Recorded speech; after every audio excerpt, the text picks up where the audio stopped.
hapon sa inyong lahat, mga kaganapang naghalap sa loob at labas ng bansa. At mga isyong tinututukan. Ang oras natin ngayon ay 5 minuto makalipas ang alas 3 ng hapon. Araw ng Miyerkules, 14 ng Pebrero, taong 2024 at isang pagbati para sa lahat sa Araw ng Mga Puso.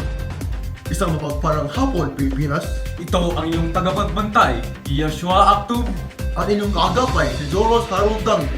at kayo'y nakikinig sa 5 Balita.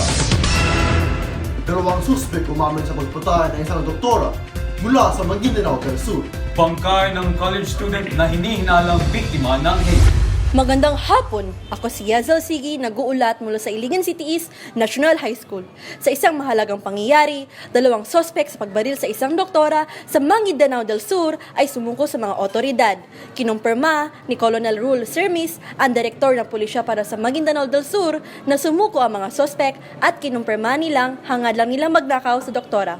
Ang biktima, si Charmin Shai Barokilo, ay patuloy na lumalaban para sa kanyang buhay sa ospital. Para saan siya nakakonfine dahil sa 3 tamang bala. Magandang araw sa ating mga manonood. Nakakabahalang balita ang ating tatalakayin ngayon, kung saan natagpuan ang bangkay ng isang nawawalang college student sa Cavite na hinihinalang biktima ng hazing. Si John Michael Salilig ang dumulog sa pulisya nang hindi makontak ang kapatid na si John Matthew. Huling nakitang may locator ang cellphone Matthew sa isang terminal sa Pasay. Kinumpirma ng Adamson University ang pagpanaw ng estudyante at nagpaalala sa publiko na iwasan ang pagpapakalat ng mga hindi kumpirmadong impormasyon. Ito ang iyong tagapagbantay, Yeshua Aktub, At inyong kaagapay si Joros Harold Dang. at kayo'y nakikinig sa 5 Balita.